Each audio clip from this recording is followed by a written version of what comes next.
Thanks for watching. Don't forget to like, comment, share and subscribe to Mufti Tariq Masood, famous scholar. बेहतरीन सदका जारिया हासिल करने के लिए इस वीडियो को शेयर करना मत भूलें। जज़ाकल्लाह। क्या पाइंचे या आस्तीन मोड़ कर नमाज पढ़ना जायज़ है? कुछ लोग हराम कहते हैं, इस पर कोई हदीस भी पेश करते हैं। वो कहते हैं कि मोड़ना जायज़ नहीं है, पाइंचे टखने से नीचे ही क्यों ना जा रहे हो। बिल्कुल गलत है, इससे मना किया गया आस्तीनें मोड़ने से। हदीस में पाइंचे मोड़ना या शलवार टखनों से ऊपर रखना ये फ़र्ज़ है। रसूलुल्लाह सल्लल्लाहु अलैहि वसल्लम की सही हदीस है, इन्नल्लाह ला यक़बलु सलाता रजुलिन मुस्बिलिन इज़ारहु, जिसका इज़ार टखनों से नीचे होगा अल्लाह उसकी नमाज़ कबूल नहीं करेगा। तो वही बात है कि ख़ुद इस्लाम के हिसाब से बन नहीं पाते तो इस्लाम को अपने हिसाब से बनाना शुरू कर देते हैं। अब चूँकि टखने खोलते हुए शर्म आती है पब्लिक को, लोग क्या कहेंगे, लड़की वाले कहेंगे ये आ गया, देखो टखने ऊपर है तो फुल मुल्ला लग रहा है। तो अब आपको चूँकि शर्म आ रही है तो बजाय इसके मॉडर्न बनने की कोशिश कर रहे हैं, तो बजाय इसके कि तौबा इस्तिग़फ़ार करें, हदीसों को ही घुमा दिया। आप सल्लल्लाहु अलैहि वसल्लम की पिंडली, आपका इज़ार कभी टखने से नीचे नहीं गया है। किसी सहाबी का इज़ार कभी टखने से नीचे नहीं गया है, हत्ता कि अबू बकर रज़ी अल्लाह तआला अन्हु का इज़ार भी नहीं गया। और हज़रत उमर तो देखते थे किसी का इज़ार, अगर इज़ार यानी कोई भी जो ऊपर से आने वाले कपड़े को कहा, जिसमें पैंट भी दाखिल है, शलवार भी दाखिल है, जुब्बा भी दाखिल है, हज़रत उमर देखते ना तो कोड़े से उसके टखनों पे मारते थे। तो इसलिए इस्लाम का ये हुक्म है। आपको अगर कोई मजबूरी है तो एक अलग बात है, मजबूरी के हकाम अलग होते हैं।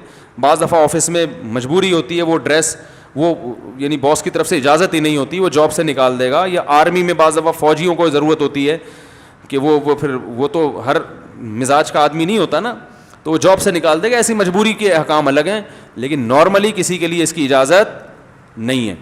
तो ये एक इस दौर की बिदअत है कि इस तरह का एक फ़तवा आजकल चल रहा है कि जी फोल्ड नहीं करो, तो फोल्ड करना पड़ेगा आपको। बाकी आस्तीनें नहीं मोड़ सकते। उसमें भी उलमा ने हद बयान की है कि आस्तीनें मोड़ना नमाज में इसलिए मना है कि इंसान की जो हैत है ना, नमाज में जो उर्फ़ में जो एक हैत लोगों के लिए काबिल कबूल हो, नमाज में उसको चेंज नहीं कर सकते। जैसे कोई उल्टी कमीज़ पहन के नमाज़ पढ़े, तो इसलिए उलमा कहते हैं कि आस्तीनें अगर कोहनियों से नीचे नीचे मोड़ ले तो भी गलत नहीं है, क्योंकि इससे हैत चेंज नहीं होती, बल्कि ये रिवाज है। कोहनियों से ऊपर का रिवाज नहीं है, तो वो एक अजीब सा लगता है ना। वरना इस्लाम को इससे क्या गरज है कि ये मोड़ लो नहीं मोड़ लो, इससे क्या होता है? मकसद ये है कि नमाज प्रॉपर ड्रेस के साथ होनी चाहिए। जब आप आस्तीनी मोड़ के नमाज पढ़ते हैं तो प्रॉपर ड्रेस नहीं रहता, इसे पहन के आप किसी मजलिस में नहीं जा सकते। आपने कभी देखा कि दूल्हा बैठा हो और यहां तक आस्तीने चढ़ा के जनाब वो बैठा हुआ हो? लोग कहेंगे ना क्या हो गया भाई, क्या ख्याल है? तो थोड़ी बहुत आस्तीनें अगर मोड़ ली हैं तो वो भी गलत नहीं है, बल्कि जिनकी आस्तीनें लंबी होती हैं उनको तो वैसे ही मोड़नी पड़ती है।